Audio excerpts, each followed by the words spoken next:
field of 68. What was an insane incident, something I've never seen before in college basketball, Rob. Juwan Howard throwing, whether it was a punch, it looked like it was not a closed fist by the time it got to Wisconsin assistant coach Joe Krabenhoff. Whatever it was, it's going to be worthy of in my opinion, a lengthy suspension. Suspension. I honestly don't know if he should coach again this season. No, you're probably right. He probably have 4 should. games left. Right. I don't think that he should coach again this season. The issue isn't just that he threw a punch. It's that he is the coach of this program that is supposed to be setting an example, right? This is the guy that is supposed to be making sure that other players don't do what he just did. And look, there are people that are going to tell you that this was protecting his guy and making sure that. Well, let's say what it was about first, and the reason why he got pissed off at Greg Gard in Wisconsin, because they're up 15 points. They call a timeout with 15 seconds left. I get it. I understand it. It's bullshit. But ultimately, you can't be throwing a punch because of it. You can be having words, but what you can't be doing is throwing fists and inciting what looked like, a bad. It could have gotten really, really bad. I mean, he had a freshman, Diabate, who's throwing haymakers. I mean, he's trying to throw punches, and he'll be suspended for sure when the Big Ten looks at all this. But ultimately, that's why it happened. I get it. It happens other times. We've seen that happen hundreds of times across college basketball. What can't happen was Juwan Howard throwing punches, going after dudes, and then his players following suit. Yeah, I mean, because he set that off, right? Of course, the reason that went the way that it did is because he was the one that threw that first punch. That's why we got to that situation. Whatever you want to say about anything else that happened during that situation, it was his decision to throw an overhand right. And look, if you want to be that guy that says he didn't throw a punch, that was not a closed fist, he threw an overhand right and hit the dude right on the face and in the head. And I don't know where you're from, and I don't know what people that are telling me that's not a punch is, but if that happens to you, that's setting off a fight. I still think a punch to me is a closed fist. It doesn't matter. Fine. It doesn't matter how you want to turn semantics. That. It's semantics. I agree. Whatever the case, whatever he did, it incited something that, again, escalated and could have gotten even worse. I mean, you have guys going behind benches. I don't know who Juwan was pushing back there, but he was pushing somebody, players, whatnot. This is something I've already talked to multiple college coaches, like veteran college coaches who have been in the game for 30 years. And again, I've been around it for 25.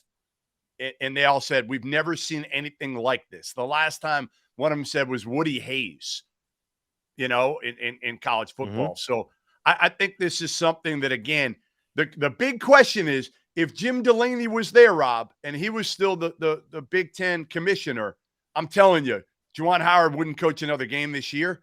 It would be he would stand firm on this. I'm not sure what Kevin Warren does. We'll see what he does, but ultimately, I agree with you. I think Juwan Howard should be probably done for the regular season, if not for the year, because otherwise, what type of statement do you set for your kids? Yeah, it's not something that should be acceptable. It should not be acceptable for a player. But when your coach is the one that sets it off, and look, I don't think that the Wisconsin guys are without blame there, right? Like Joe Krabenhoff looked like he might have started it by putting his hands on Terrence Williams' chest. And if you are an opposing assistant coach, you cannot push somebody else's player. Like you can't do that too. So Joe Krabenhoff, like he deserves. We got to say that everybody involved in this deserves some kind of punishment. Well, right? I think Krabenhoff was coming over to protect Greg Gard. It looked like. Yeah, he was. But if you Greg Gard's like this. He pushes. Big. Trust me, I get it, right? But Joe Krabenhoff put his hands on Terrence Williams. Yeah, that's what caused Juwan Howard to hit him. Yep. Now, it's one thing to be kind of breaking up a fight, right? We don't know what was said in that situation, but you cannot get to the point where you throw that punch. As soon as you throw that punch, all bets are off, because that's what turned it into a brawl. right? Right. If Juwan Howard does not throw that punch, this is just another, oh, look at all these fake tough guys and they're puffing out their chest, arguing, blah, blah, blah, blah, blah. But he throws that punch, right? Then you see another assistant from Wisconsin get into it, Terrence Williams. Terrence Williams goes into the crowd. He's throwing punches, right? Then Jacoby Neath comes in and starts throwing punches at Terrence Williams because he sees him with one of the guys on the staff. That's when Musa Diabate turns around and just starts swinging and throwing haymakers like this. None of that happens if Juwan Howard is mature enough to keep his cool. Like this is not the first time we've seen this either. Remember when he went nuts on Mark Turgeon? Yeah. Like, right. What did he say? Didn't he threaten? He kind of threatened to kill Turge, right? Wasn't that the words that I don't know what it was, man. I don't know what it was. I don't know. I mean, I'm sure again threatened to do. And look, in the heat of the moment, like if you say I'll fucking kill you or I'll kick your ass or whatever it is, like, but you're not actually threatening to do that. Like, I don't think that Mark Turgeon was sitting there like, I'm afraid that Juwan Howard might kill me. No, but you have to be able to maintain your composure better than that if you are the head coach of a program. Right. What he did against Mark Turgeon, like, whatever. Heated, fiery, I get it. If he's backing up his players by yelling at Greg Gard about calling a timeout up 15 with 15 seconds left, I get it. You can be mad about that. You cannot get to the point where you throw an overhand right and make contact with somebody in the head. That is not acceptable at any level of sports, no matter who you are, whether you're a coach, whether you're a player, whether you're anything. And again, whether it's a slap or a punch is irrelevant here. It's honestly irrelevant. Slap, punch. Again, it's semantics. To me, the other thing I've talked to a coach in the league just before we got on, and he said, listen, this is a dude that's not that well liked. He's had issues with other coaches behind the scenes, not just Mark Turgeon on the court, which we saw. I think Juwan, obviously, listen, he's a guy who comes in as a former NBA assistant coach, a former player. He's probably not a guy that is brought into this coaching fraternity. He hasn't been a part of it forever.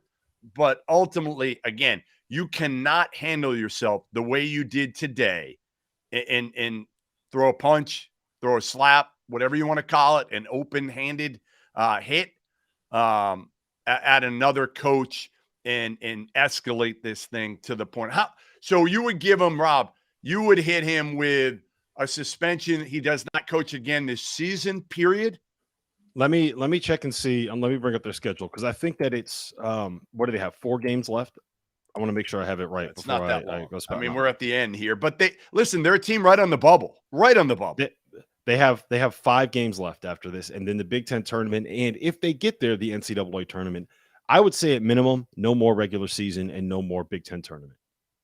I think that ends up being 6 games. Listen, here's the question. The question is, if you're Ward Manuel, their athletic director, do you get ahead of this? The Big Ten's going to hit them, or are you working with the Big Ten? And does the NCAA get involved? Ultimately, the NCAA is a completely different deal. I don't know if the NCAA would get involved. Since the game was over, I don't think that you can get like the flagrant 2 throwing a punch, have the automatic suspension for that. And I also think that Juwan should get hit with a much stiffer punishment than Musa Diabate or Terrence Williams. Of course, he's the man in the room. He's the man in the room, and the reaction, everybody else, it got to the point where when you're in a situation like that, you're just defending yourself, right? If you're Terrence Williams and you have someone falling onto you and you're in the middle of a situation like that, in a scrum, in a brawl, you don't know. You don't know. You kind of I'm not saying he shouldn't get punished, right? Diabate's looking around and he threw a haymaker because he didn't know what was coming at him. I get it. Yeah. It's not right.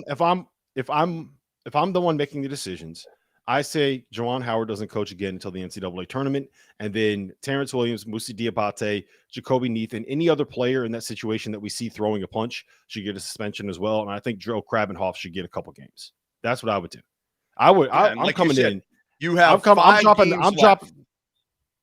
You have 5 games left. You give Juwan 5. You're going to have to give the players multiple games, aren't you? Who threw a punch, right? Mm-hmm. You're going to have to give Diabate 3. I would give Diabate 1 because Diabate, if you go back and watch what's actually happening, the reason why he's throwing a punch is because he sees a Wisconsin player throwing a punch at his teammate. The reason the Wisconsin player is throwing a punch at his teammate is because Terrence Williams got tackled, or I don't know if it was a tackle. I don't want to say it was a tackle, but a Wisconsin assistant fell into him and took him into the stands. And so he's protecting himself. Jacoby sees Terrence Williams protecting himself, so goes in there and throws his punches. Musa Diabate sees the Wisconsin player throwing punches, so he throws punches, right? All of those situations, given what happened to me, are understandable. And I'm not going to sit here and say I wouldn't do what they did in that spot. All of it happened because Juwan Howard set it off by throwing that punch. Right. I mean, you're watching Krabenhoff. Krabenhoff puts his arm on Terrence Williams. He does. And you're right. That escalates it to where then, instead of Juwan Howard just saying, hey, get your arms off him, it's not like Krabenhoff hit him. It's not like he put his hand on him. It wasn't like he went after him or anything like that. He was trying to make sure that Juwan Howard didn't go after Greg Gard, I think, at the end of the day. He was trying to get in there to be able to do that. It doesn't matter to me. That does not. No, it's fine. Matter. Krabenhoff, you're right. Krabenhoff's got to be accountable too here. And he's going to get, like you said, 1, 2, 3 games. Juwan Howard probably gets 5 games minimum. Probably the Big Ten tournament. Minimum, he should not coach the rest of the regular season. Yeah, well, that's 5 games. Minimum. 5 games, yeah. That's Minimum 5 games for Howard. I would give Krabenhoff 2, and any player that you determine throws a punch, I would give 1. Yeah. That's how I would do it, because again, I'm kind of beating the dead horse here by saying it over and over again, but I understand those players doing that in that situation. I get it. Right. If you're protecting your teammate, anybody saying he should be fired? No, he shouldn't. He's not going to be fired. First of all, to me, he's not going to be fired for this. He's still a Michigan man. He's had success. Those things usually went out at the end of the day. He's not going to be fired. But again, how hard does Ward Manual in Michigan, which is a institution that prides itself in integrity, right? It does. I mean, Michigan. What are they? That's what they're all about here. So do you come down even harder on Juwan Howard because you are supposedly that institution that is all about doing the right thing? Yeah. I want to make very clear. I do think that this is a fireable offense. If Michigan wanted to fire Juwan Howard for cause, I think that they probably would have. If this were Tom Crean, who did this at Georgia, yes, he'd be fired. We know that, but this is all about. I don't think that he should be. To me, if I'm Michigan, I don't fire him for this, and I'm not going to sit here and rail against Michigan if they don't fire him. I don't think that this is something where he should lose his job, because I do believe at the end of the day, what he thought he was doing was protecting his player. Agreed. And the way that he went about it was wrong, completely unacceptable, and something that he is going to have to pay for. Right. Well, it's almost like Juwan Howard, like it was like the old days when he was playing in the NBA, and that's what would have happened. And again, people would have been like, when he first came in the NBA, all right, like that's bullshit. You don't call a timeout when you're up 15. I'm gonna go at you. You're never gonna pull that shit again. Well, this is college. It's different, and it's not even today's NBA. Like today's NBA, you can't even get away with that anymore. Obviously, and it's also different when you are the coach. Right. If you are a player, like, okay, that's one thing, sure. Right? If a player going at another player trying to keep the unwritten rules of the game, however you want to phrase it, a player doing it's like when pitchers throw at guys that watch their home runs, right? Like, I get it. The players can mandate their own kind of rules in the game. There's certain things you have to do. There's a reason why you have enforcers out there. You know what I mean? Back in the day, there's a reason why Bill Laimbeer was on the floor to go out and take care of situations like that. I get it. Player versus player, whatever. It's the game itself. When you are the coach of the team, like I keep saying this over and over again, you cannot be the one that throws the punch. Now, look, if he sees Krabenhoff put his hand on his player and he goes and gets in Krabenhoff's face and says, "You don't touch my player, you don't do that," right? And wants to be all 6'10" and menacing, and I'm Juwan Howard. Like, yes, do that. If he did that, I might even applaud him for it, right? You got to stand up for your guys, for your coach, especially if the opposing assistant pushes somebody. You cannot throw an overhand right. You want to call it a slap, you want to call it a punch. I don't give a damn what you want to call it. You cannot throw an overhand right and make contact with somebody in the head if you want to be the head coach of that program and you don't want to be suspended. Like, it just that is flat out unacceptable. And I think he's going to pay with 5 games. And you know what? It's probably going to cost Michigan the NCAA tournament. That's probably going to be the reason they don't. Phil Martelli will probably be coaching this team here going forward. I mean, he's fine, but Diabate might not be there. And while I say I would suspend him for 1 game, I would not be surprised if Diabate got 3. I would not be surprised if Terrence Williams got 3.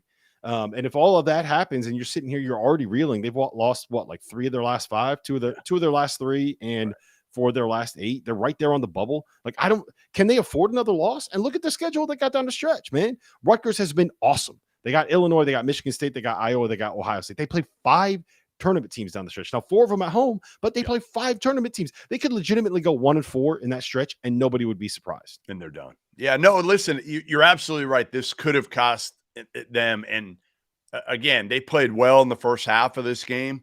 Hunter Dickinson's honestly been playing about as well as almost any player in the country over the last month or so. You saw flashes. Obviously, Diabate was great last game. You've seen an up and down Caleb Houston. But, again, it's sad when you see something like this happen in college basketball. It's unnecessary. It is. Yeah. You want to say whatever you want to Greg Gard, call him whatever you want. But again, I don't think. And one more thing I just want to say. Someone sent me the slow down video of it. The first guy to make contact is Greg Gard. As Juwan Howard's trying to blow by him in the handshake line, Greg Gard reaches out, puts his left hand on Juwan's left arm to get him to talk it through, right?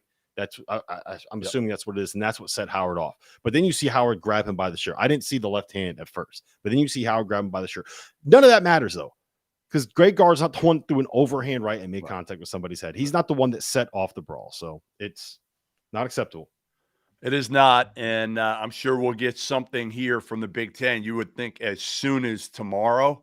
I don't think they can waste time on this. I think they've got to come out pretty quickly.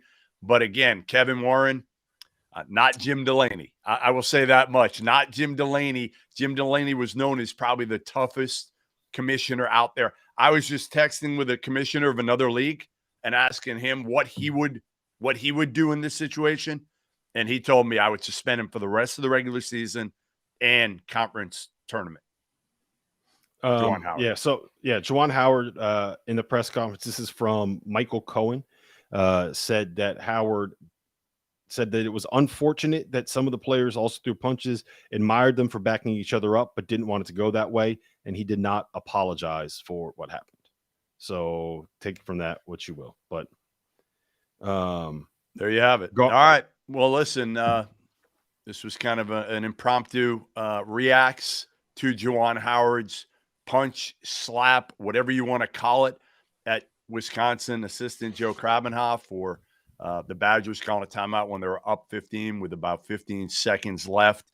And now we'll see what the punishment is for Juwan Howard and the rest of the players and coaches involved. Joe Krabenhoff, Greg Gard, obviously Diabate.